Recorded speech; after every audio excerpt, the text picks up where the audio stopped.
yang materinya mengenai mengelola infrastruktur ya, khususnya untuk pada proyek sistem informasi. Untuk yang hari ini kita akan membahas dulu mengenai manajemen project atau project dari sistem informasi.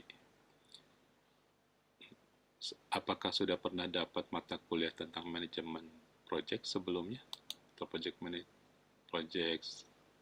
informasi sudah pernah dapat belum? Di semester ini, Pak, Oh, ada, berbarengan ya. Oke, cuman berbarengan. memang jarang masuk ya. Si Oh, ada juga oh nggak gitu. tahu kenapa. Oh gitu, jarang masuk dosennya ya. Oke. Ya, materinya cukup panjang, jadi saya akan bagi dua ya.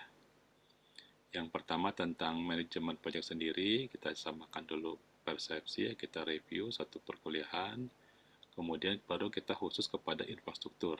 Jadi supaya tidak bentrok dengan mata kuliahnya, mungkin saya khusus mengolahnya di bidang infrastrukturnya. Tidak mengolah bagaimana manajemen proyek harus berhasil, bagaimana mengolah orang, itu mungkin di mata kuliah yang tadi ya, yang khusus tentang manajemen proyek. Jadi hari ini kita bahas mengenai proyek formasi, kita review, kemudian minggu depan kita bahas mengenai bagaimana infrastruktur, memodelkan infrastruktur. Oke, ya. Jadi kalau kita lihat apa saja sih yang disebut dengan proyek dalam informasi.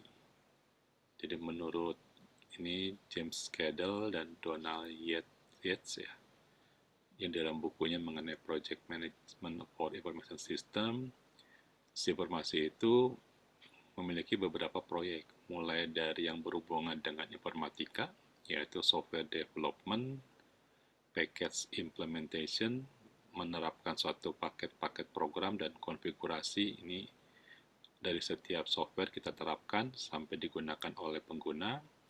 Kemudian ada sistem enhancement, ini juga masih berhubungan dengan informatika, kita melakukan pengembangan ya di sini. Kemudian ada konsultasi and business analysis assignment, mungkin ini khusus untuk sistem informasi. Kita memberikan konsultasi dan memberikan beberapa analisis bisnis dari suatu pengerjaan, apa sih keuntungannya kalau pakai sistem, kalau sistemnya nanti menggunakan change management, apa untungnya di sini. Orang sistem informasi yang berperan, karena kita banyak belajar mengenai ilmu bisnis, jadi mahasiswa informasi sering-sering juga baca buku bisnis ya, karena kita harus tahu apa sih value atau nilai-nilai bisnis yang dapat muncul dengan adanya sistem informasi. Misalkan kita bisa menghitung dengan cepat return of investment itu menggunakan sistem informasi. Kita baca sendiri, jangan menunggu dosennya memberikan, kita baca apa sih value-value di dalam IT yang bisa memunculkan value bisnis lebih menguntungkan gitu ya. Kemudian ada migration system. Di sini yang paling terkenal sekarang adalah migrasi ke cloud computing. Jadi belajar sendiri mungkin dari YouTube bagaimana sih migrasi menggunakan AWS, ya. Bagaimana data dipindahkan ke dalam sistem cloud dibagi dua, ada data yang scalable, data yang jumlahnya banyak atau sedikit, kecepatannya harus sama, dan ada data yang non-scalable. Non-scalable berarti tidak memetikkan kecepatan. Belajar sendiri bagaimana menjadi seorang cloud computing management atau cloud computing manager. Kemudian ada juga proyek infrastruktur implementation, ini khususnya untuk mengembangkan infrastruktur ya, mengembangkan teknologi, mengembangkan jaringan, topologi, mengembangkan sistem komunikasi data. Ini adalah di bidang infrastruktur ya. Oke,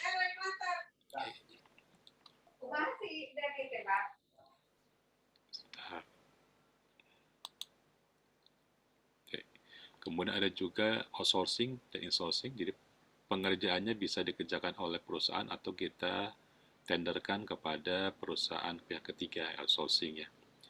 Ada juga proyek-proyek disaster recovery. Ini kalau terjadi masalah karena gangguan, bisa gangguannya karena alam, banjir, kebakaran, pencurian, atau gangguannya karena ada virus, ada yang menyerang kerentanan sistem, vulnerability, itu kita bisa memperbaiki. Atau karena pandemi, misalkan ada pandemi, kita tidak bisa berkunjung ke kantor seperti di tahun-tahun sebelumnya, kita harus bisa meremote sistem dari jarak jauh. Nah, itu disaster recovery. proyek-proyek yang mempersiapkan kalau seandainya kondisi normal tidak terpenuhi, ya, disebutnya disaster recovery. Dan juga banyak lagi proyek-proyek kecil di bidang diplomasi ya, banyak sekali. Dari mulai membuat program, kemudian mengatur manajemen, melatih skill dari suatu karyawan perusahaan ya. Nah, itu termasuk kepada proyek diplomasi. Sebagian beririsan dengan teknik informatika, sebagian beririsan dengan hardware, itu mungkin sistem komputer, sebagian juga dengan ilmu komputer yang lain, misalkan komputerisasi akuntansi. Nah, proyek tersebut tidak bisa terpisah, nanti kalau kita bekerja tim bersama-sama. Tidak tidak selamanya orang sistem informasi menjadi leader, kadang-kadang dia yang menjadi member, tergantung dari sistemnya. Kita fleksibel, kita bisa jadi leadernya, kita dari project management, atau juga kita bisa menjadi anggotanya, bebas saja ya. Nah, proyek ini tentunya banyak di MBKM ya. Di MBKM itu banyak sekali membantu mahasiswa untuk bekerja sama dengan tim. Jadi kalau ada yang ikut MBKM, manfaatkan kemampuan untuk bekerja sama untuk mencapai suatu hasil dari tugas yang diberikan ya. Ini contoh ya, apa sih kasus-kasusnya? Mungkin saya pilih supaya fair, saya pilih yang dari luar negeri ya, supaya tidak tersinggung. Ini contoh ada suatu perusahaan catering namanya Friend Vacancies. Perusahaan asing ini merupakan perusahaan catering. Ukuran departemen TI-nya kecil, tapi dia ingin supaya bisa departemen TI ini memiliki kemampuan untuk mendesain aplikasi e-commerce. Jadi bisa beli cateringnya lewat e-commerce. Ya, mungkin sekarang menggunakan marketplace, ya menggunakan Gojek. Nah, dulu belum ada Gojek, tapi semuanya berbasis web. Daripada repot-repot membuat sendiri, mereka minta konsultasi dari suatu perusahaan namanya Econ. Apa yang dilakukan oleh perusahaan Econ itu setelah mereka memenangkan tender, mereka tidak langsung membuat sistem, tidak langsung mengajar atau melatih, tapi mereka melakukan beberapa tahapan awal inisialisasi. Misalkan mereka menganalisis kebutuhan apa sih yang dibutuhkan oleh perusahaan. Nah, seperti ini, jadi kalau kita seorang informasi, jangan langsung kita bekerja dan bertindak ya, tapi kita analisis dulu, analisis kebutuhan, ya, analisis kelayakan, analisis kesesuaian, wah banyak namanya.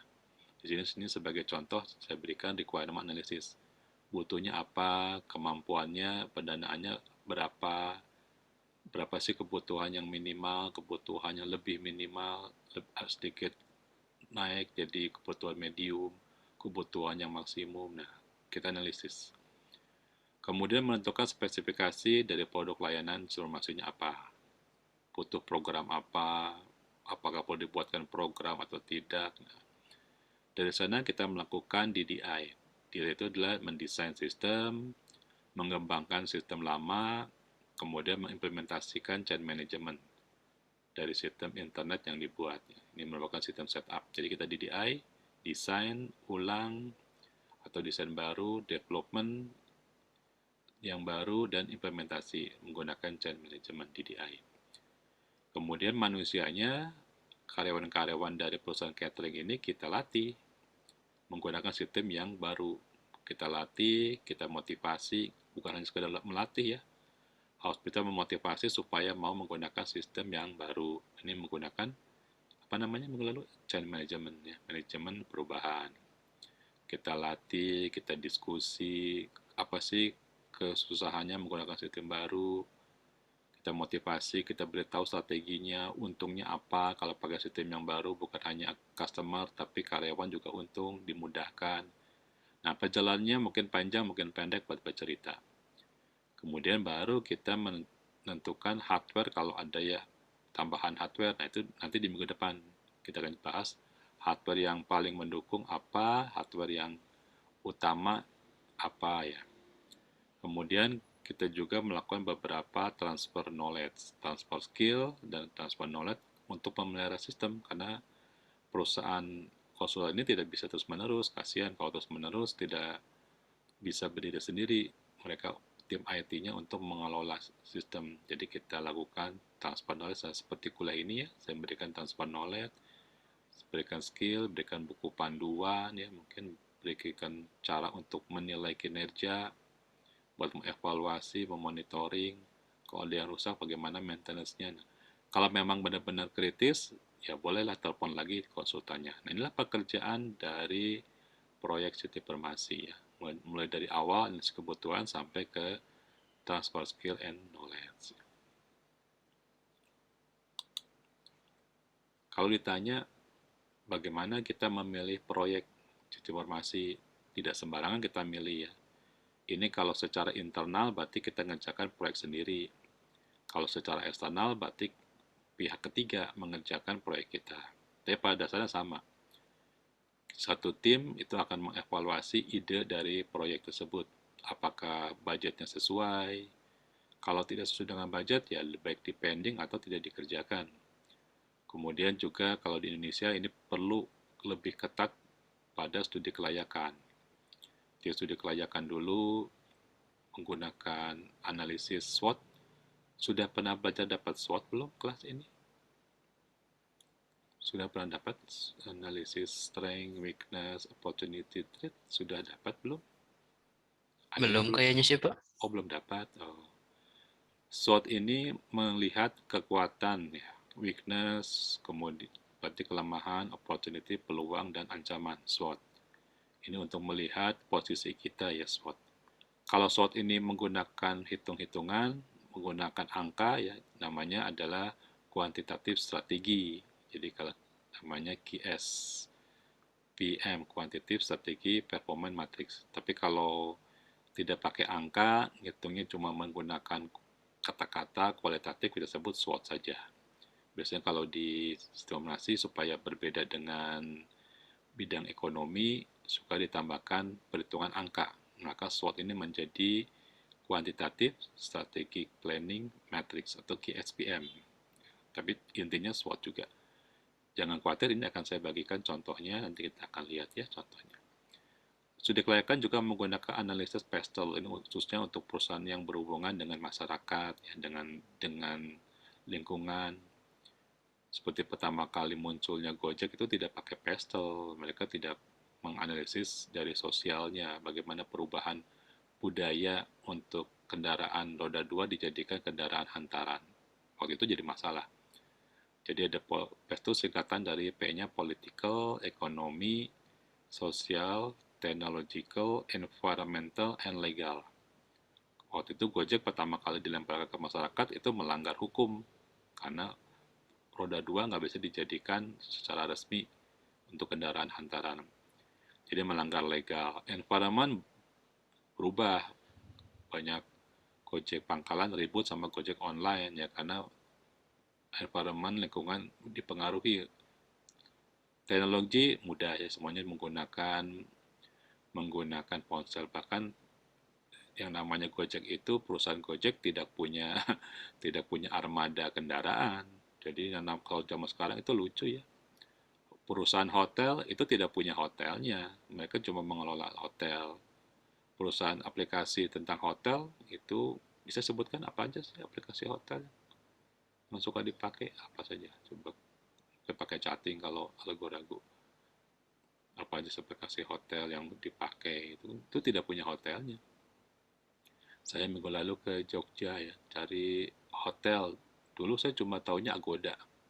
Sekarang ada Traveloka, ada apa namanya, ada booking.com, ada juga Oyo, ada Reddoor, di sebelah Unicom ada Reddoor itu.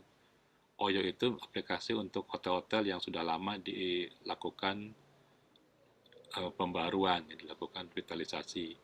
Kalau yang namanya Reddoor mungkin itu dari rumah-rumah kos-kosan yang dipakai jadi hotel. Ya seperti itulah yang kita analisis di sisi PESTEL. Juga bisa menggunakan analisis balance scorecard. Sekali lagi saya tanya, sudah dapat balance scorecard belum kelas ini? Sudah pernah analisis balance scorecard? Kalau belum nanti saya ajarkan ya. Biasanya analisis balance scorecard itu diajarkan oleh saya waktu nanti semester depan masuk ke tata kelola. Jadi dalam IT governance, salah satu menentukan visi misi perusahaan kita pakai balance scorecard. Tapi mungkin khawatir nanti semester depan tidak bertemu dengan saya, nanti saya berikan contoh balance scorecard. balance scorecard itu ada dua, ada yang tradisional yang dibuat oleh Kaplan khusus untuk perusahaan, untuk corporate, ada juga balance scorecard IT yang dibuat oleh Bapak Kaplan, Mr. Kaplan untuk IT departemen, hanya sebagian kecil. Ada juga kita menguji kelayakan menggunakan analisis compliant. Nah, inilah yang kita compliant berarti kita mau pakai standar apa. Kalau kita mengerjakan proyek yang berhubungan dengan standar, misalkan standar keamanan, kita menggunakan standar ISO warga dari 27.000, ya. Kita menggunakan manajemen resiko, kita menggunakan ISO 31.000, ya, yang sudah menjadi standar nasional Indonesia. Ini analisis compliant, jangan sampai proyek kita itu tidak sesuai dengan standar yang digunakan, ya. Atau misalkan menggunakan aturan dari hukum, jangan sampai proyek kita itu tidak melindungi data-data dari pengguna, ya. Nah, itulah analisis compliant. Jadi analisisnya banyak. Biasanya kalau di tugas akhir yang dikasih mungkin analisis SWOT, ya. Paling tinggi mungkin balance scorecard. Tapi kalau di praktek kita bahas sampai analisis compliant. Ya, saya akan ceritakan secara lengkap ya, karena selain dosen saya juga praktek juga sebagai praktisi. Saya ceritakan yang paling banyak dipakai ini 4. Tapi kalau tugas akhir ya mungkin sampai analisis balance scorecard sudah termasuk lengkap lah, tidak perlu sampai compliant. Ini kalau yang belum tahu SWOT, SWOT itu biasanya dijalankan dalam bentuk gambar matriks ya. Jadi nanti kita petakan strength, kekuatan, dengan O-nya, dengan opportunity apa, SO-nya apa, ST-nya apa. Jadi biasanya dibagi dua, strength sama weakness, itu dipetakan dengan opportunity dan threat. Kita petakan. Apa sih keunggulan dari perusahaan, apa peluang-peluangnya, itu SO, nanti kita gabung. Bagaimana ancaman, saingan, kompetitor, tapi dibandingkan dengan kekuatan dan kelemahan kita apa. Dan kita bisa lihat posisi kita ada di mana. Dan kalau kita pakai kuantitatif, kita kasih angka dari masing-masing nilai strength, weakness, opportunity, and threat, itu namanya menjadi QSPM, kuantitatif strategic planning matrix. Yang ini pastel, kita isinya merupakan kualitatif, bercerita apa sih pengaruh politik terhadap proyek kita, atau proyek kita mempengaruhi tidak kepada politik timbal balik, bagaimana secara ekonomi, apakah akan meningkatkan perekonomian proyek kita, sosial, masyarakat di sekitarnya, komunitas, ya mungkin teknologi, environment, ini berhubungan terhadap lingkungan ekosistem di dalam itu sistem, bisa asosiasi, bisa masyarakat pengguna jasa internet. Ini merupakan environmental dari suatu sistem, bisa supplier, ya, bisa customer. L sendiri berupa law, hukum apa yang berlaku dari suatu project, kita analisis kelayakannya. Ini merupakan bagian kita, mungkin kita di sini belum mengerti betul, tapi nanti kalau sudah lulus, kita harus menganalisis ya. Kalau dalam SWOT itu biasanya kita mengasih internal faktornya. Apa sih internal faktor? Internal faktor adalah strength dan weakness. Kemudian external faktor yaitu opportunity and threat. Kita bandingkan antara internal sama eksternal. Jadi SWOT, nah kalau mau diangkakan jadi KSPM. Nah, itulah kira-kira. Jadi kalau mau pakai survei, SWOT ini menggunakan KSPM. Atau saya mungkin sharingkan dulu materi ini ya, nanti kita sharing Excel-nya. Mungkin sebentar saya sebelum ke sana, berikutnya tentang balance scorecard. Balance scorecard ini ada yang dibuat oleh Bapak Kaplan, yang orangnya masih hidup sampai sekarang. Untuk balance scorecard perusahaan, kita sebut dengan balance scorecard tradisional, itu ada 4 bagian. Jadi ada bagian keuangan, finansial, bagian yang berhubungan dengan customer, loyalitas customer, bagian yang berhubungan dengan manajemen proses di perusahaan disebut dengan internal business process, dan bagian yang memikirkan mengenai pengembangan perusahaan, learning and growth. Dalam setiap komponen ini ada yang dipertimbangkan, ada 4 bagian, yaitu sasaran objektif. Yang kalau kita lihat di kolom yang ini, misalkan ada 4 Masing-masing setiap komponen itu memiliki 4 matriks. Memiliki 4 komponen, yaitu tentang sasaran objektif, measure, menghitung, kemudian ada target, dan ada inisiatif. Inisiatif ini berhubungan dengan project dan budgetnya. Jadi bagaimana mengembangkan finansial, projectnya apa, budgetnya apa. Sama di masing-masing komponennya ada nilai. Nanti kita timbangkan nilainya, bagaimana target yang belum tercukupi, mana yang kurang, nanti kita lakukan proses summary dari balance scorecard. Ini merupakan balance scorecard yang digunakan untuk perusahaan, tapi khusus untuk bagian kecilnya, untuk IT balance scorecard, itu yang ini, yang di bawah. Jadi bagian finansial tidak dihitung kalau dalam IT balance scorecard, tapi yang dihitung adalah corporate-nya.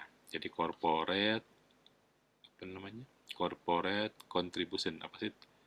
Tunjangan dari perusahaannya gitu ya. Kemudian ada customer orientation, itu mungkin namanya sama. Kemudian internal business itu menjadi operational apa namanya? Operational ya excellent. Kemudian learning and growth namanya berubah menjadi future orientation. Nah, yang sebelah kanan ini adalah IT balance scorecard, khusus bagian kecil dari balance scorecard yang dikembangkan di bidang departemen IT. Sedangkan yang balance scorecard yang besar itu dikembangkan di perusahaan. Contoh lain, untuk analisis compliance itu menggunakan keluarga 27.000. Ini ada 8 tahap ya. Jadi kalau orang masih, kalau sudah tahu adalah 8 tahap, jangan coba-coba satu tahap dilanggar. Jangan sampai ini tahapan dari mulai melihat konteks dari organisasinya, jenisnya apa, cakupan, gaya kepemimpinan, merencanakan tentang sistem keamanan. ISO 27000 itu mengenai sistem keamanan ya. Kemudian bagaimana pendukung, bagaimana mengerjakan di lapangan, operation, tahap ke-7, mengenai evaluasi kinerja, tahap 8 meningkatkan. Jangan sampai ada tahapan yang terlewatkan. Kalau satu tahapan terlewatkan, itu akan ada risiko. Jadi transformasi kalau diberikan 8 tahap, ya kerjakan 8 tahap.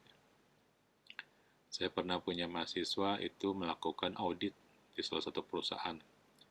Tahapan yang terakhir itu pada saat dia mengerjakan tesis, yaitu adalah tahapan bantahan. Bantahan itu memberikan kepada para auditi, perusahaan yang diaudit, untuk memberikan bantahan terhadap hasil rekomendasi. Tapi mungkin karena terburu-buru, sudah dikejar wisuda, dia tidak melakukan tahapan bantahan. Dia langsung ketemu dengan pemimpinnya ACC, beres. Tahunya pada saat sudah mau sidang, ternyata perusahaannya pas melihat hasil tesisnya itu merasa tidak sesuai. Sehingga mereka meminta untuk mempresentasikan lagi. Nah, itu karena hasil tersebut menghilangkan tahapan bantahan. Tahapan bantahan itu merepresentasikan hasil audit dan rekomendasi. Nanti perusahaan memberikan bantahan, masukan maupun pengurangan dari hasil penelitian atau hasil audit. Nah, itu karena mereka karena masuk ini mungkin pengen cepat-cepat, pengen buru-buru selesai tesis, akhirnya ya kepaksa diulang lagi karena perusahaannya tidak mau menandatangani sebelum ada presentasi bantahan. Ya, seperti itu ya. Jadi jangan sampai kalau ada 8 tahap, kita hilangkan satu tahap atau kita lewatkan, kita skip. Tidak boleh ya. Ini analisis compliance, contoh dari ISO tentang transformasi keluarga dari 27.000 ya. Oke. Nah, untuk mengerjakan sistem informasi tersebut, proyek ini kita bisa menggunakan yang namanya hard skill atau soft skill. Tapi sebelum ke sana, mungkin saya stop dulu. Saya mau kasih lihat Excel-nya ya. Saya kasih lihat Excel-nya, bagaimana sih cara membuat yang namanya IT balance scorecard. Ya, kita akan lihat sini. Jadi cara skill di dalam ini merupakan skill dari tata kelola ya, tapi saya catatkan sekarang. Jadi kalau nanti di tata kelola ketemu dengan saya lagi, jangan bosan. Saya akan ulangi lagi mengenai sistem balance scorecard menggunakan Excel ini.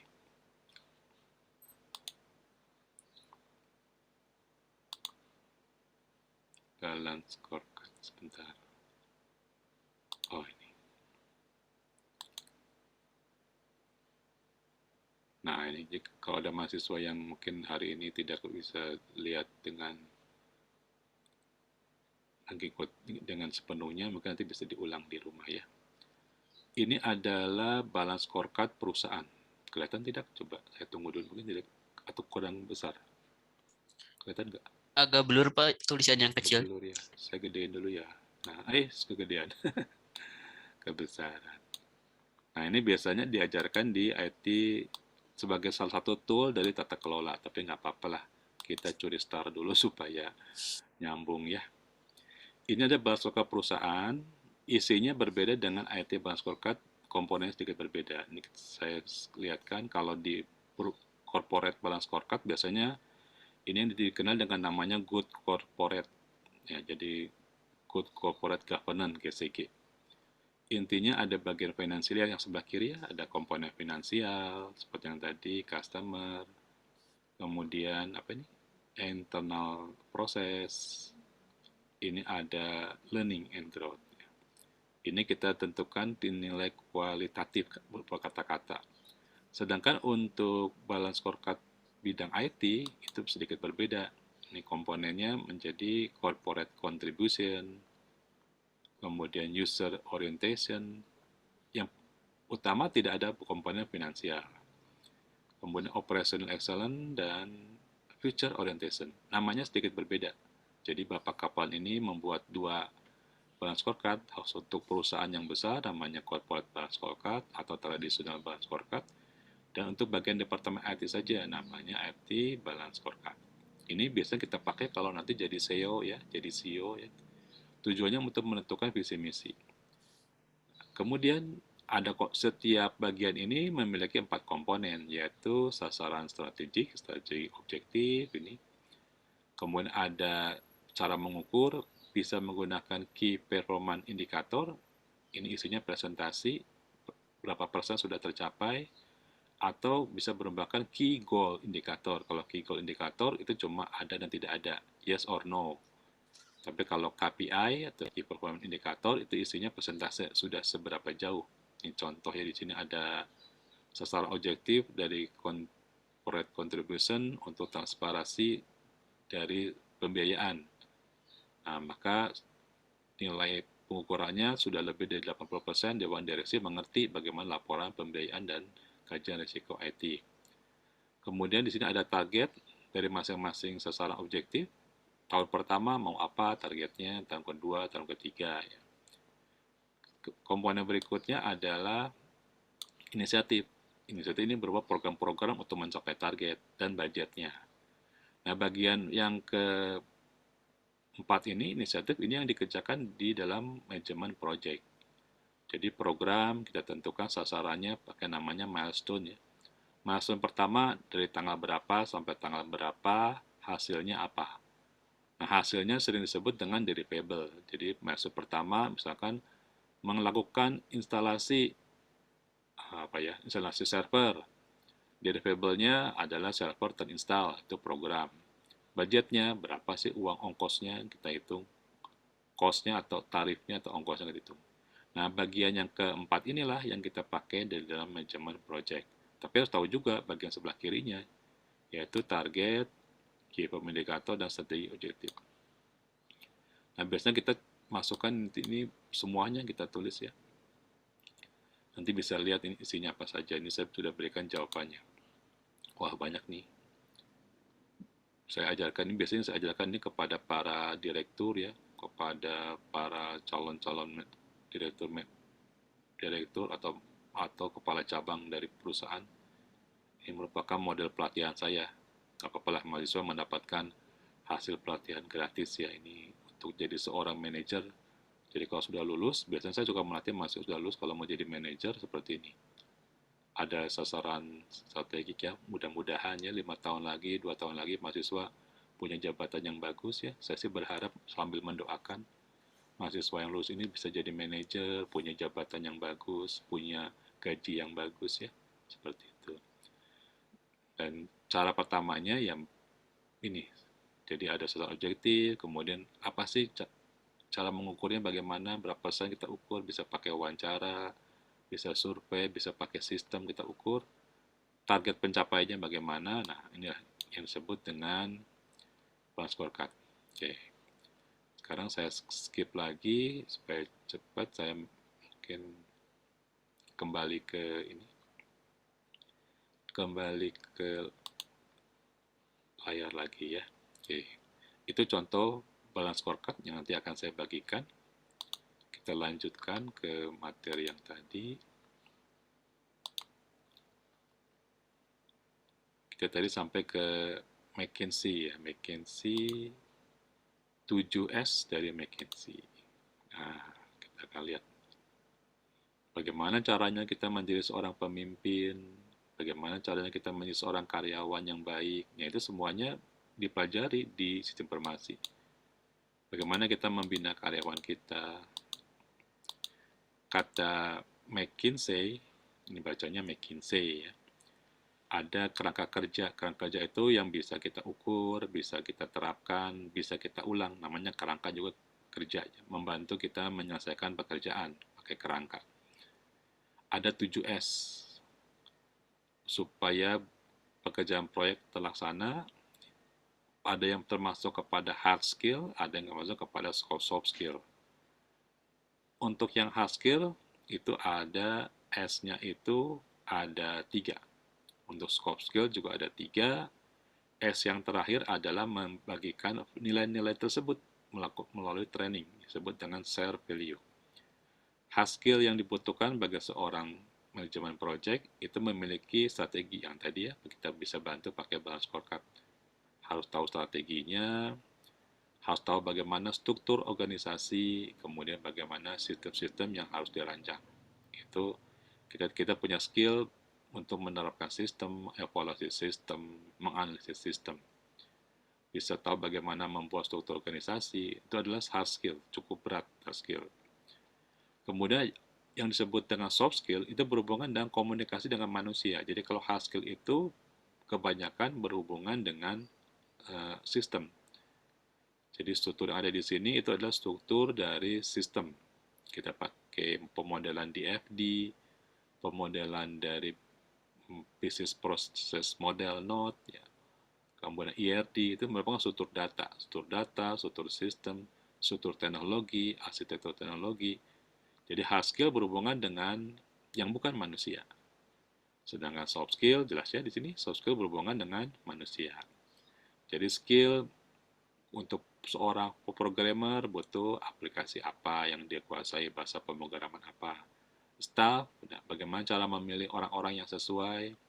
Style, gaya kepemimpinan, bagaimana kita memimpin karyawan kita, gayanya apa, mau pakai gaya, nanti akan dipelajari di mata kuliah management project ya, ada gaya yang monarki, ya.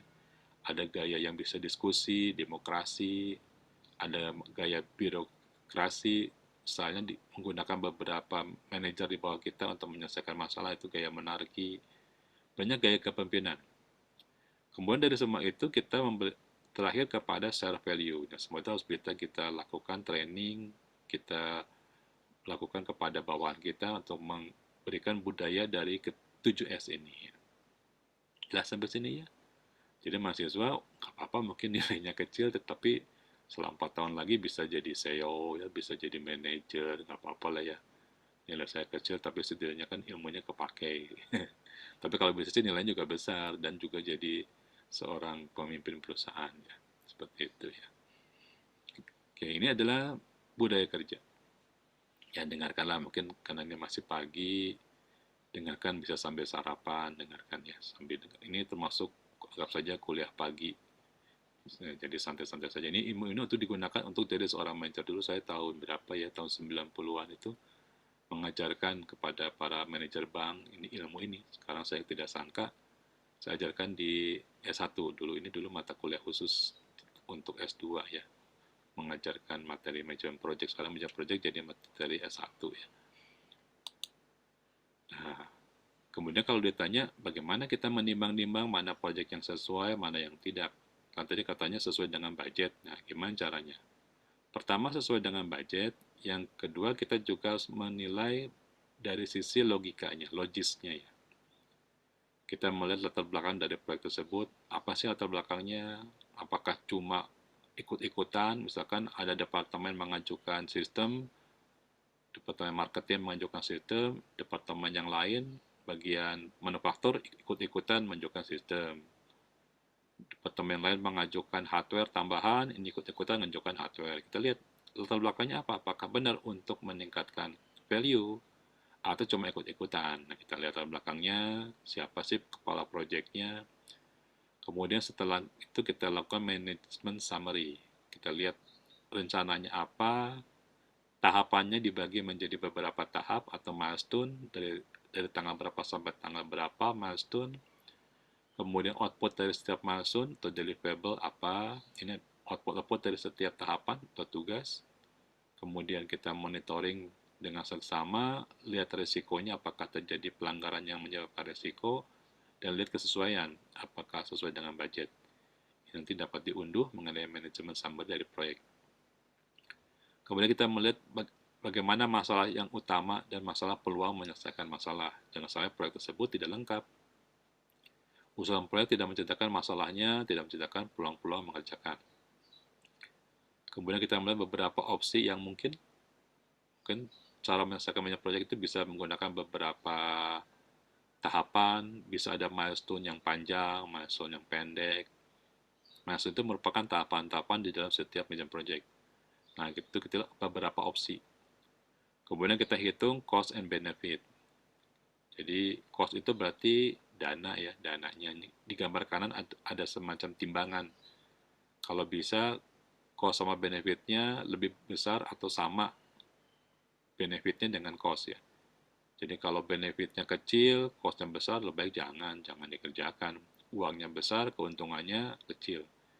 Benefit ini bisa tangible atau intangible, bisa diukur dengan uang, bisa juga tidak diukur dengan uang. Contoh yang tangible, ya kita bisa mengukur berapa pendapatan tambahan. Kalau contoh yang tidak dapat diukur dengan uang, intangible, misalkan reputasi perusahaan, kita nggak bisa ukur. Cuma kita tahu reputasi kita bertambah. Seperti Unicom terkenal dengan reputasinya di bidang robot. Itu adalah intangible. Kemudian keuntungan tersebut, tangible maupun intangible, bisa segera kita peroleh dalam waktu mungkin sekitar sebulanan ya, atau jangka panjang bisa tahunan, long term. Kita timbang-timbang lah, apa keuntungan setelah suatu proyek sudah dikerjakan. Kemudian bagaimana impact dan risiko, apa yang terjadi kalau risiko muncul, dampak kepada perusahaan apa. Apakah sudah semua risiko sudah bisa kita tangani? Apakah semua risiko sudah dikelompokkan menjadi appetite risk atau risiko yang mampu kita tangani? Singkatnya di pertemuan sebelumnya ada appetite risk. Apakah sudah semua termasuk risiko yang dapat kita tangani? Jangan sampai kita mengerjakan proyek yang risikonya kita belum tahu. Untuk membuat proyek jangan sampai. Misalkan ada proyek itu yang dikerjakan harusnya 1 tahun. Orang situ informasi diminta menerjemahkan setiap laporan bahasa Inggris ke bahasa Indonesia. Proyeknya setahun. Wah, mereka senang dapat proyek yang mudah ini menerjemahkan. Bisa menggunakan Google Translate. Tapi pada kenyataannya ternyata proyek yang diberikan itu tidak bisa diterjemahkan menggunakan Google Translate karena menggunakan 4 suku kata. Google Translate bisa mengerjakan kalau ada frasenya itu 2 suku kata. Kalau 4 itu susah, harus menggunakan tenaga manusia. Setahun disuruh mengerjakan, ternyata setelah menang tender, berubah. Sub dari pemenangnya itu diberikan tugas untuk dimajukan dari setahun menjadi setengah tahun. Tapi cost-nya tidak ditambah. Ini biasanya mahasiswa kalau jadi bagian manajemen proyek harus hati-hati. Kalau dari setahun tiba-tiba disuruh menjadi setengah tahun selesai, berarti harus nambah cost. Ternyata bagian kontraktornya tidak mau menambah cost. Ya, subkontraknya berat. Kalau waktu dipersingkat dari setahun harus selesai setengah tahun, berarti harus nambah orang, harus nambah cost. Tapi kalau kontraktornya tidak bisa memberikan kepada subkontrak tambahan cost, ya jangan dikerjakan. Jangan ya, hati-hati. Jadi menerjemah disuruh cepat-cepat setengah tahun, ya minta cost tambahan. Atau tidak sesuai dengan kesepakatan, harusnya cuma 2 kata dalam satu frase diterjemahkan ke dalam bahasa Indonesia, ternyata 4 suku kata dalam satu frase, lebih berat bebannya. Ya, itu kita harus tahu. Yang terakhir kita memberikan kesimpulan dan rekomendasi dari setiap proyek. Oke, sampai sini dulu. Ada yang mau ditanyakan mungkin? Supaya kita lebih interaktif, mungkin ada yang mau ditanyakan. Izin bertanya Pak. Silahkan. Siapa Pak, namanya? Saya belum bisa lihat Mugi ya dulu. Pak.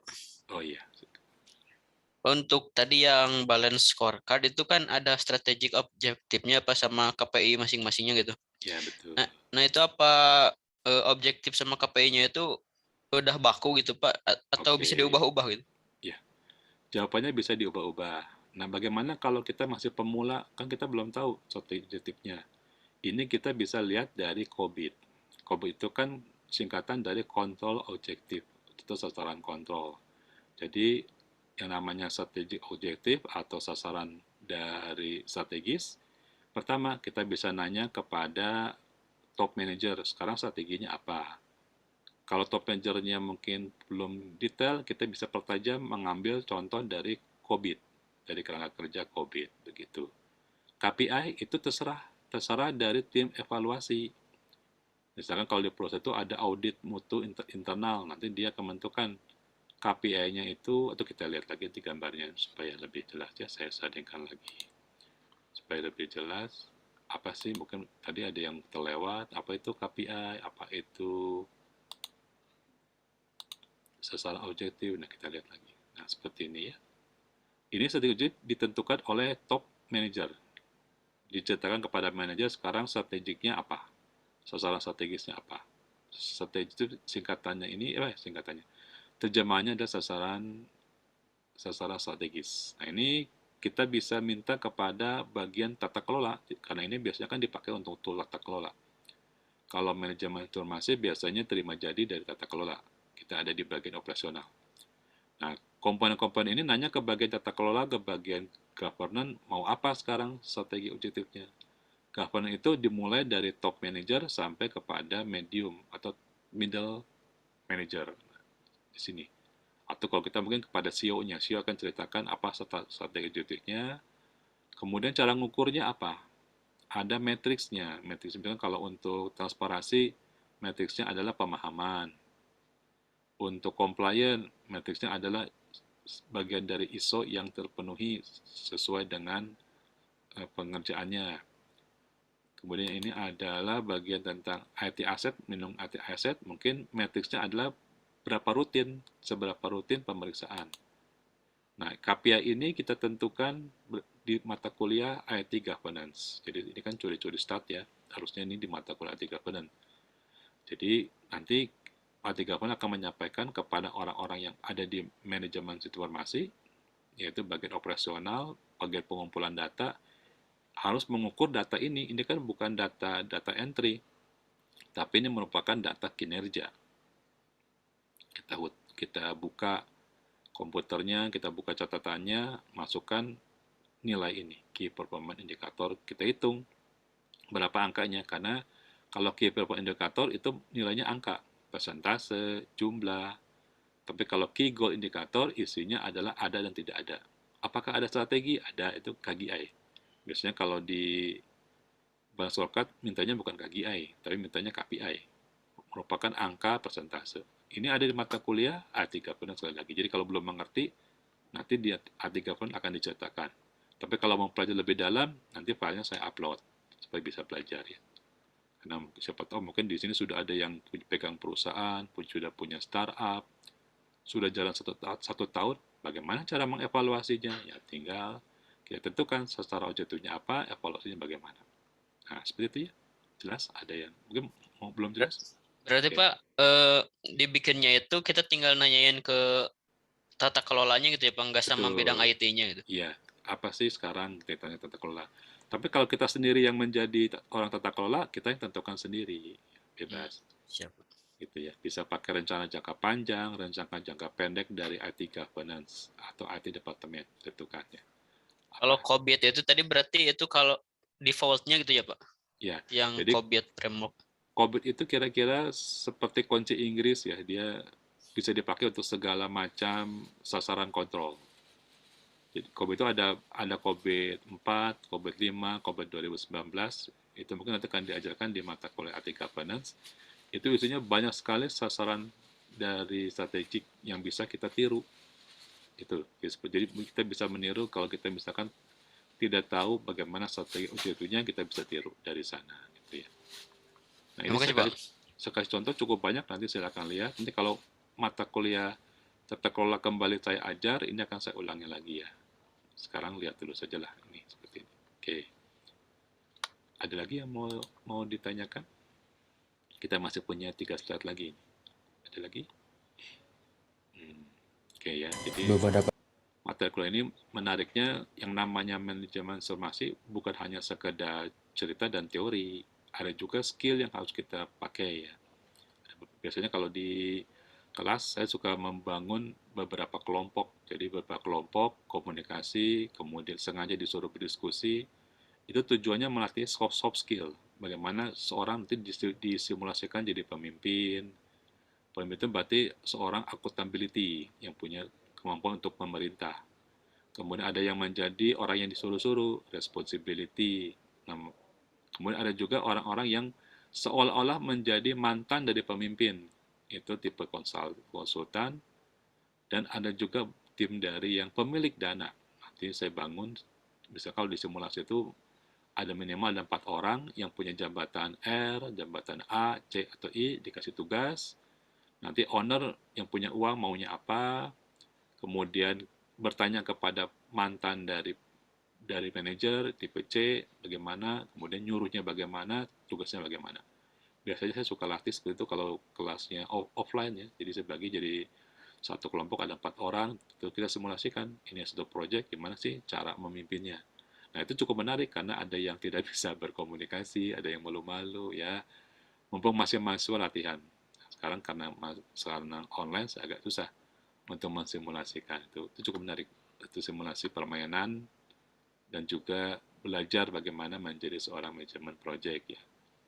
Oke, saya teruskan slide-nya. Ini ada 3 slide lagi mungkin.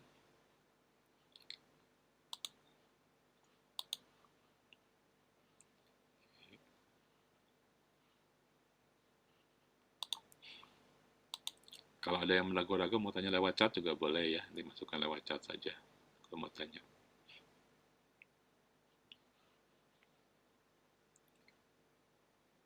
Oke, sudah muncul lagi gambarnya sudah ya. Nah, kita tadi terakhir sampai sini. Jadi McKinsey kita lewat ya, sini sudah ya, ada hard skill, ada soft skill. Nah, ini juga sudah tadi menghitung kesetimbangan dari suatu proyek cost dan benefit. Nah, nanti kalau di pelajaran manajemen project itu kita menggunakan namanya PMBOK, Project Management Book of Knowledge.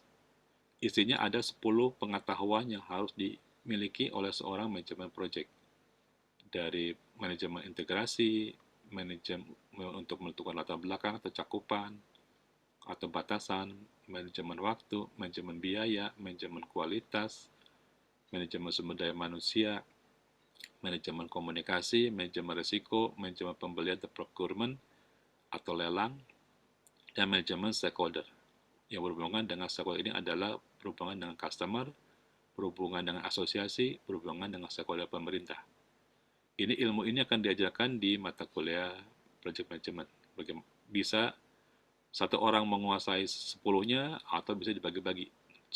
Beberapa orang menguasai beberapa ilmu ini di dalam suatu project management pada saat pelaksanaan.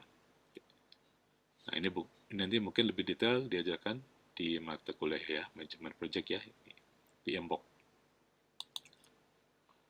Nah, untuk ke sini sebentar. Oke, ini slide-nya sama ya slide-nya, kalau saya bikin double. Nah, sekarang ditanya mengenai anggaran. Bagaimana sih kita menghitung anggaran? Biasanya orang estimasi itu paling tidak suka matematik ya. Nggak suka cara menghitung. Bagaimana cara menghitungnya. Nah, untuk suatu project, pada saat awal dan sedang berjalan, kita biasanya melakukan analisis dasar dan analisis lanjutan. Hasil dasar itu kita menghitung namanya payback projection. Jadi kita proyeksikan dari proyek ini, dari sudah selesai sampai dengan berjalan beberapa tahun ke depan, berapa untungnya. Jadi misalkan proyek ini selesai 3 tahun, setelah 3 tahun kita memprediksikan tahun keempat, kelima, keenam, ketujuh, mungkin sampai tahun ke-8 kalau 5 tahun ya. Jadi 3 tahun selesai, 5 tahun kita proyeksikan. Berapa keuntungannya? Nah ini orang-orangnya disebut dengan appraisal atau orang-orang yang bisa menebak. Transformasi yang bisa menghitung, jago menghitung, yang suka matematika, menghitung keuntungan berdasarkan 5 tahun ke depan, perubahan dari nilai valuta asing, perubahan dari nilai barang, mata uang, kurs, dia bisa ngitung 5 tahun ke depan berapa untungnya. Namanya payback projection. Untuk menentukan yang ke arah ke depan, biasanya nilai penurunannya dari suatu cash flow kita sebut dengan discounted cash flow. Ini biasanya pakai persentase. Berapa sih nilai anggaran yang kita gunakan, itu pasti kan modalnya akan berkurang sesuai dengan waktu. Discounted cash flow atau namanya bahasa Indonesia adalah diskonto arus kas. Kemudian ada net present value, ini akan menghitung pada proyeksi yang ke-5 tahun, itu sebetulnya berapa sih keuntungan yang kita peroleh. Kalau nilainya positif, berarti proyeknya memang berhasil.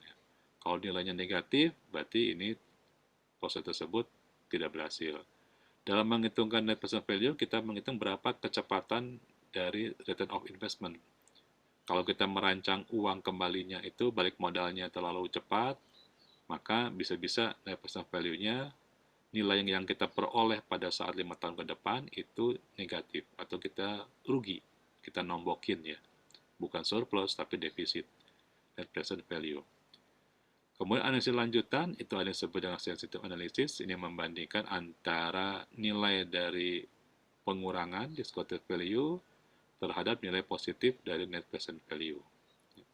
Jadi kalau nilainya itu terlalu discounted value-nya terlalu besar atau nilai peluruhan, nilai investasinya mudah sekali berkurang, nilai value-nya dibandingkan dengan hasil kita peroleh itu adalah DCF dengan NPF yang terlalu besar, nah itu berarti nilai kita masih untung ya, tapi kalau nilainya negatif, ya itu rugi. Ini kita akan bahasnya pakai Excel supaya mudah.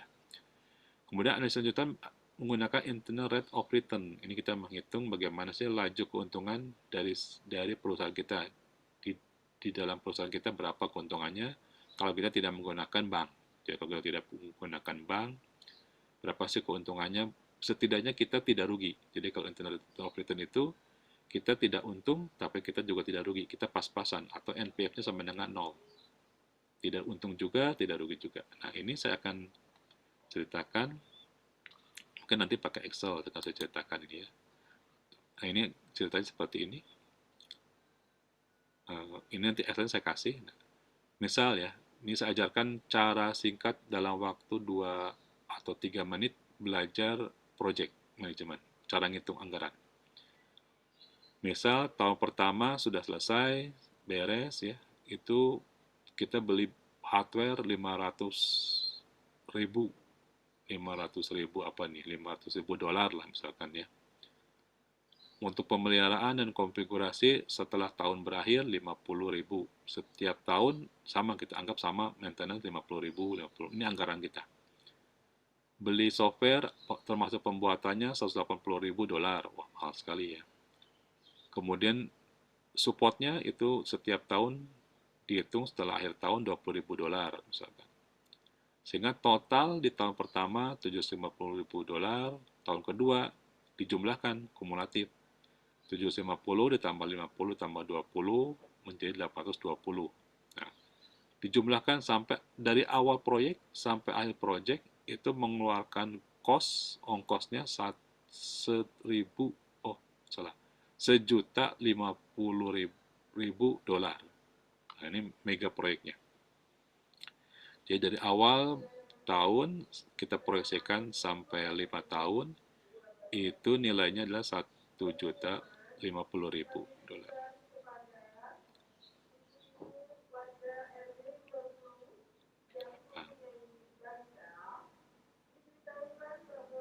Wah, ya ada noise. Oke.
Oke, tadi ada iklan pengumuman lewat.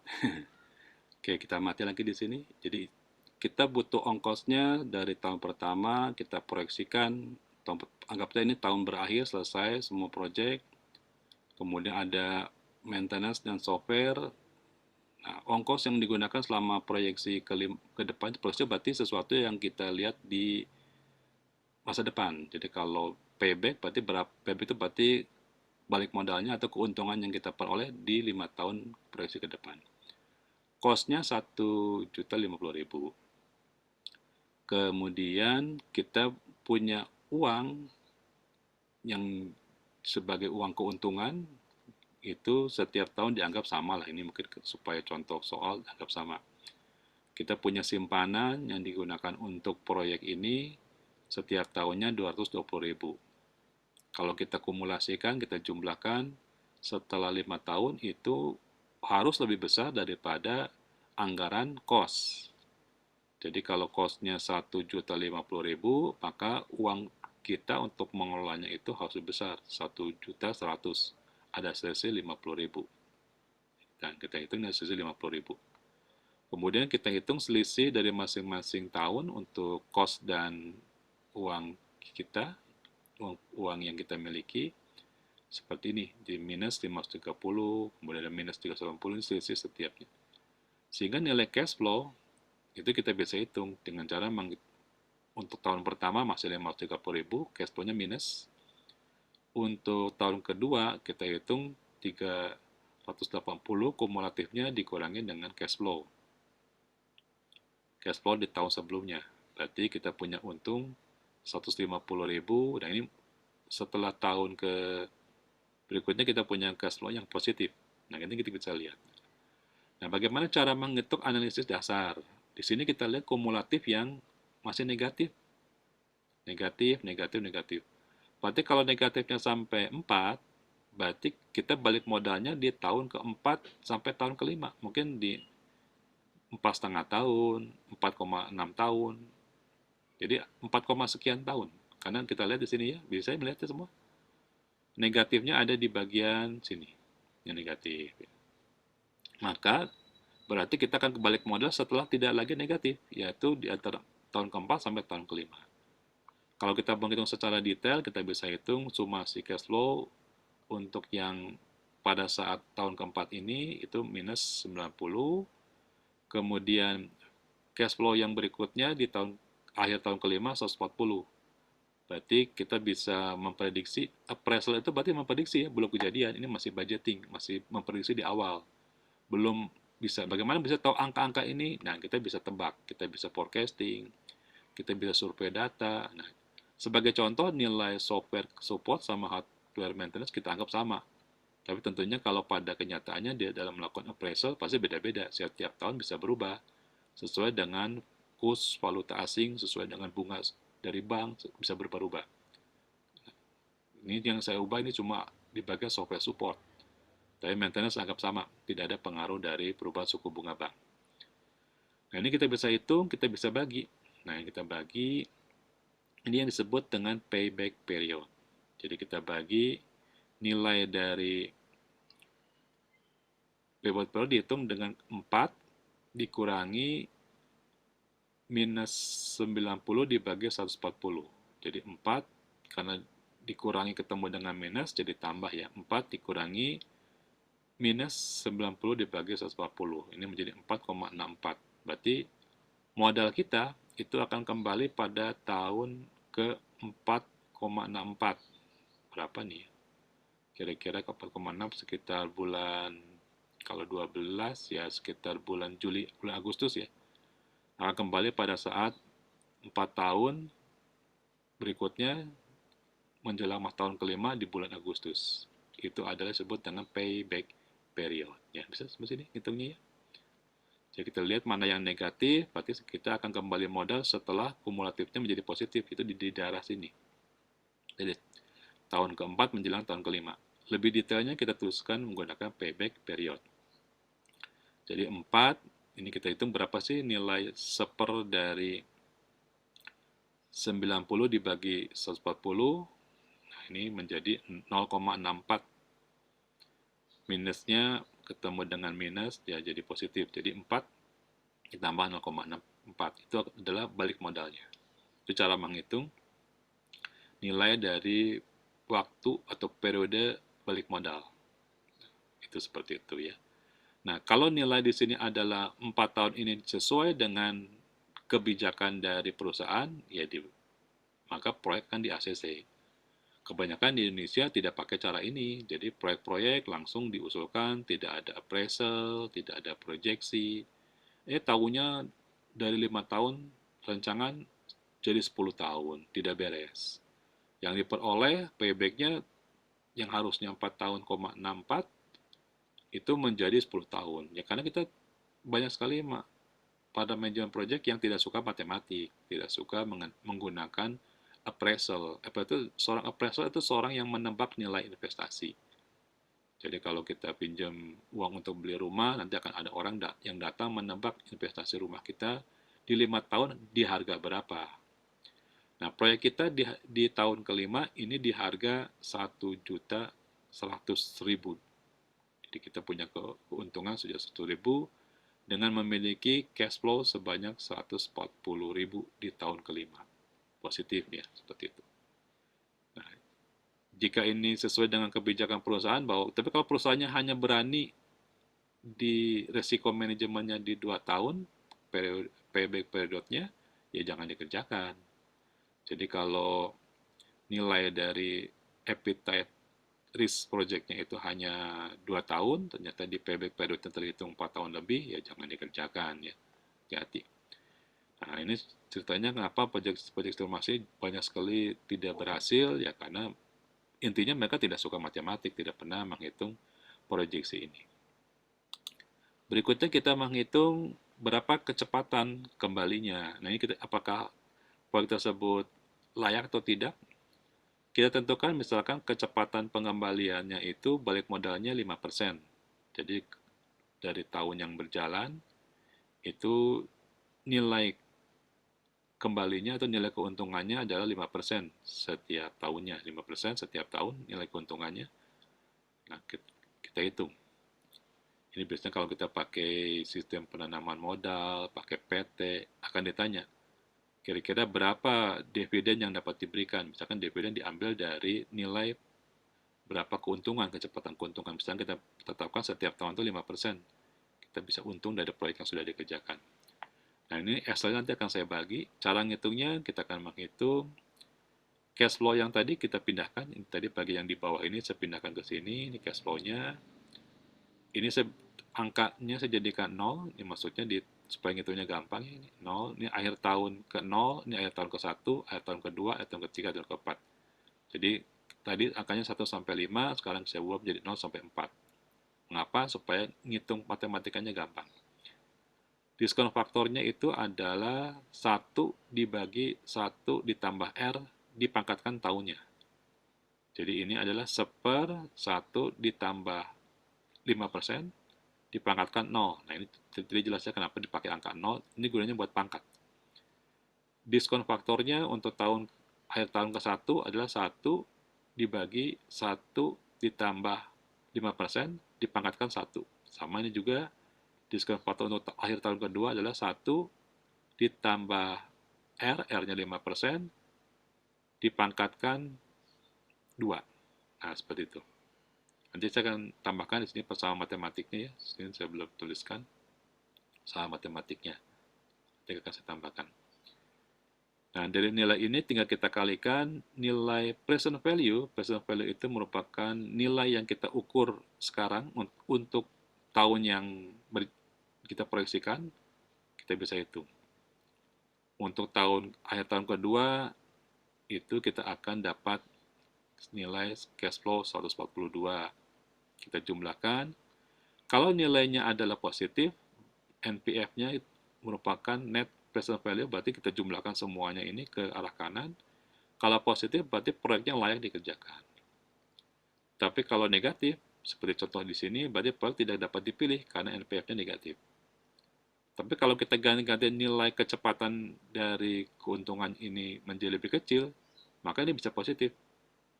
Saya berikan contoh Excel-nya. Ini Excel yang akan saya bagikan. Jadi hari ini banyak sekali kita belajar menggunakan Excel ya, tidak apa-apa ya. Ini juga biasanya diajarkan di mata kuliah tata kelola, tapi saya ajarkan sekarang supaya mengerti ya.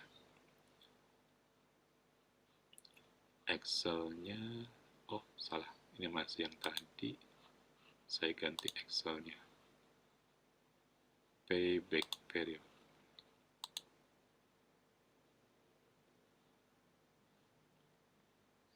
Oh, belum. Payback period. Nah, ini ya. Kelihatan semua? Nah, bagi yang tidak suka matematik, ya lihat saja lah. Tapi bagi yang senang matematik, lihat angka untuk melakukan appraisal. Appraisal itu penilaian investasi di proyeksi tahun ke depan. Ya, namanya appraisal. Tadi nilainya adalah 5. Kalau kecepatan balik modal setiap tahun yang kita proyeksikan terlalu besar, ini saya berikan nilai 5%, maka NPF-nya negatif. Kalau negatif berarti proyek tidak layak untuk dipilih. Jadi jangan terlalu besar, kita alokasikan ini nilai keuntungan investasi kita jangan besar-besar ya. Mungkin setiap tahun cuma 3% lah. Nah ini positif. Jadi kita bisa sampaikan kepada para pemimpin, boleh, tetapi kita keuntungan setiap tahunnya cuma 3% dari setiap proyek ini kalau kita appraisalkan. Jangan berharap lebih. Jadi kalau pakai dana rame-rame, mengumpulkan dana dari masyarakat untuk satu proyek, atau minta ke bank, kita bilang ke bank, kita cuma mampunya 3%. Nanti kalau bank kasih bunganya setiap tahun lebih besar daripada 3%, rugi kita. Atau kalau ini sistemnya crowdfunding berarti mengumpulkan dana dari masyarakat, ramai-ramai mengerjakan, nah kita sampaikan, kita hanya bisa membagi maksimum dividen, itu sebesar 3% dalam setahun. Atau kalau dibagi menjadi sepertiganya, jadi kita bagi dari setahun itu 4 bulan, setiap 4 bulan kita cuma bisa kasih 1%. Ya kan 12 dibagi 3 menjadi 4 bulan, setiap 4 bulan cuma 1%. Nah inilah nilai kembalinya keuntungan setiap tahun. Jadi kalau bank meminta setiap tahun itu di atas 3%, cukup bunganya kita nggak akan mampu. Karena proyek ini cuma punya nilai kembali modalnya itu hanya 3%. Kalau saya berikan di sini 1%, terlalu kecil ya. Keuntungan yang kita dapat terlalu kecil. Tapi memang dia positif.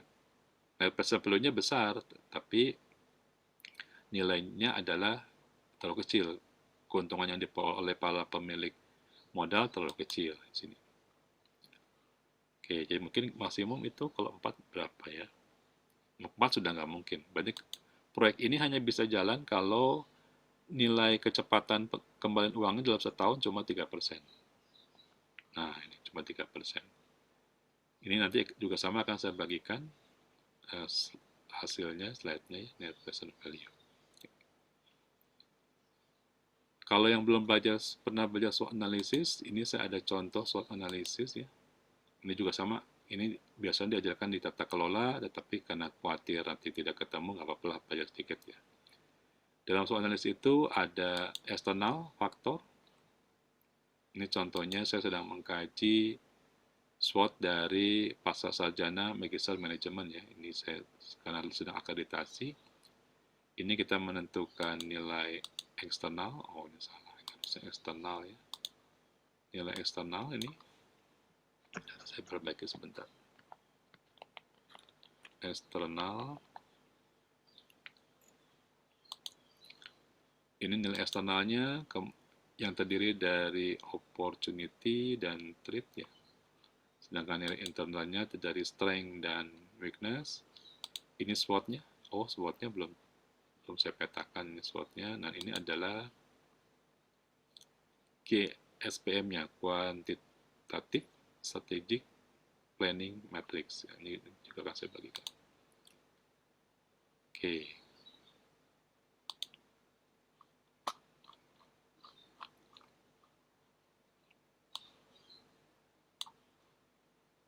Oke, mungkin saya stop dulu. Oke, mungkin kuliah hari ini sampai di sini. Ada yang mau ditanyakan? Ini merupakan review dari proyek sistem informasi sampai kepada appraisal menghitung nilai proyek.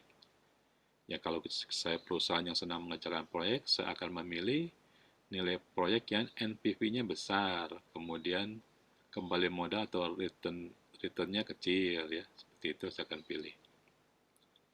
Boleh bertanya Pak? Silakan.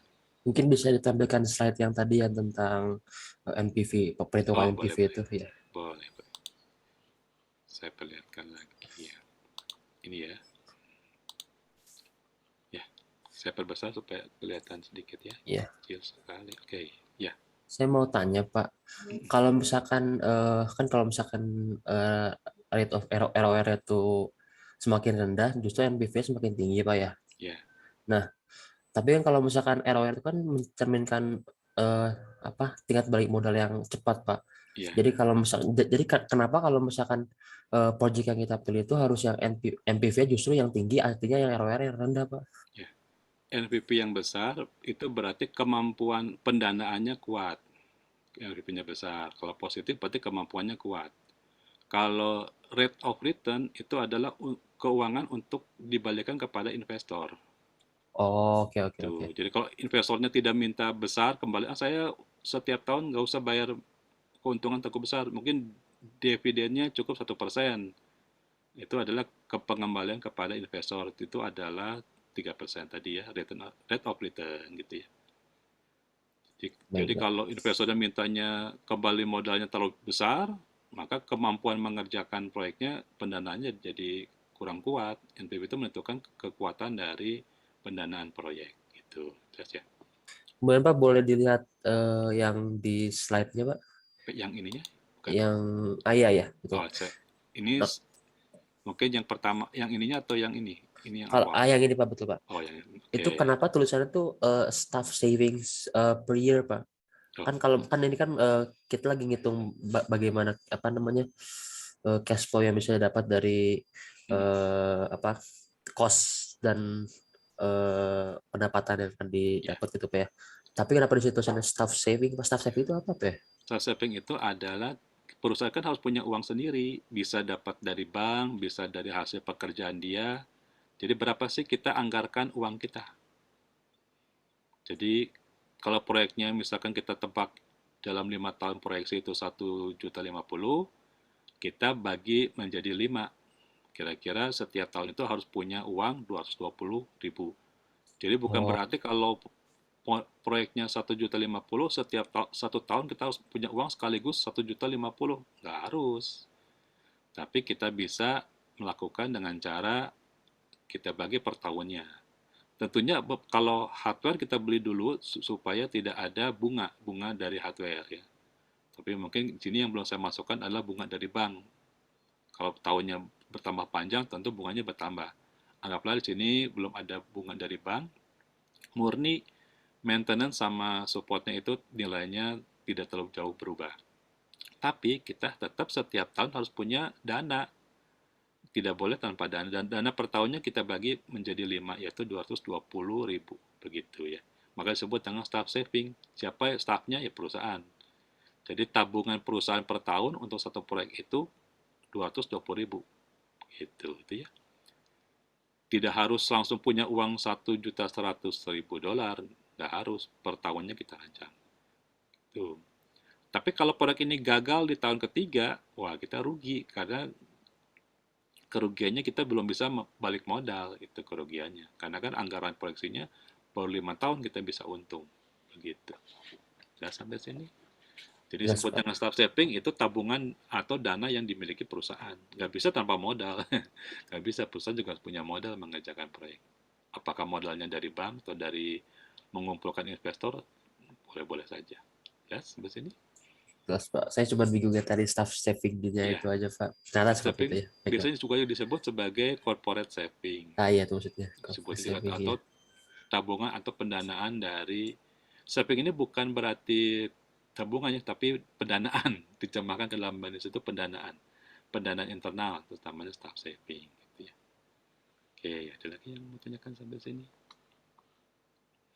Ini cara ngitungnya nanti kalau di management project asik juga karena kita ngitung nilai depresiasi, nilai dari perubahan kurs. Contohnya Unicom itu dulu saya terlibat di tim yang melakukan pembelian internet server di Unicom. Server di Unicom itu harganya 1 miliar, kira-kira 1 miliar lah. Kemudian UPS-nya itu sekitar 400 juta. Karena UPS untuk server Unicom yang tipe flexi, flexi itu maksudnya bisa ditambah-tambahin dengan external hard disk, tier 4 berarti punya backup, itu harganya 1 juta, UPS-nya 400 juta. Kemudian biaya memindahkan dari gedung lama ke gedung baru itu sekitar 25-40 juta. Oke. Masalahnya pada saat kita menganggarkan, itu harga dari server dan UPS dalam dolar. Terus saya masih ingat betul, itu sekitar bulan April ya. Bulan April kita lakukan penganggaran. Saya sudah ceritakan kepada tim anggaran, ingat yang namanya kurs bisa berubah. Bulan April di ACC bulan Mei, jadi bulan 4 di ACC bulan 5. Waktu di ACC kursnya sudah berubah, sedangkan uang yang kita ajukan kepada rektor, kepada yayasan yang ada di Unicom, itu pakai rupiah. Akhirnya pada saat mau diajukan, nilainya berubah untuk waktu perubahannya masih tidak terlalu besar. Jadi dolarnya berubah, bertambah naik, lebih besar dari yang biasanya. Tapi untuk anggaran kita sudah kita proyeksikan dengan perubahan dolar. Pada bulan Mei dana cair, tidak perlu lagi minta uang tambahan. Tapi kalau bagi perancang proyek yang belum berpengalaman, mereka saat merancang tidak pernah menghitung berapa proyeksi dari dolar. Ini biasanya kita tambahkan di hardware maintenance. Kalau di contoh hari ini, hardware maintenance-nya itu adalah sama, tapi ini hanya contoh. Secara real, tidak mungkin. Hardware maintenance bisa berubah berdasarkan dari dolar. Nah, seperti itu ya. Jadi, untung waktu itu, akhirnya pada bulan Mei, dana cair, dan tidak perlu lagi nambah dana, kita bisa beli server Unicom sekitar 1 miliar, kemudian UPS yang 400 juta, uang memindahkan server sekitar 38 juta. Ya. Karena memindahkan server secara fisik, berarti diangkutnya menggunakan forklift itu 38 juta. Bukan memindahkan data dananya beda lagi. Gitu ya. Dan ini dimindahkan secara fisik. Nah, kalau kita nggak pernah ngitung kursnya, ya rugi kita. Gitu ya. Nah, ini merupakan contoh yang paling sederhana dan secara teoris. Nanti kalau di mata kuliah bagian proyek manajemen, kita akan hitung lebih lengkap. Ada depresiasi, perubahan kurs, perubahan suku bunga. Kalau suku bunga tidak flat, itu komponennya akan bertambah. Tapi supaya membantu, saya kasih Excel sebagai awal bantuan supaya nanti mengerti. Oke. Ada lagi yang mau ditanyakan? Minggu depan kita bahas mengenai pemodelan hardware. Ini merupakan ilmu khusus bagi seorang sistem informasi, karena pemodelan hardware itu portofolio tidak diajarkan di informatika maupun tidak diajarkan di sistem komputer. Mereka buat hardware, tapi pemodelan buat portfolionya itu nggak diajarkan. Mengapa nama jurusan kita sistem informasi? Karena kita yang membuat portfolio dari sistem informasi, memanajemen usulan, membuat market, implementasi, dan kita yang mengevaluasi. Itu pekerjaan dari seorang sistem informasi. Jadi kalau ada yang menyepelekan sistem informasi, silakan coba buat portfolio. Nah, apa itu portfolio? Minggu depan saya akan ajarkan.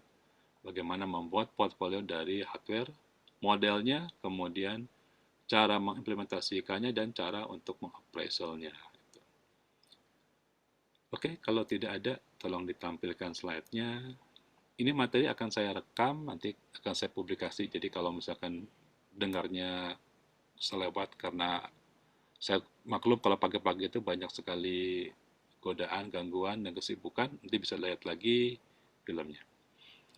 Oke, tolong dipasang. Saya mengubah ke tampilan galeri sebentar. Oke.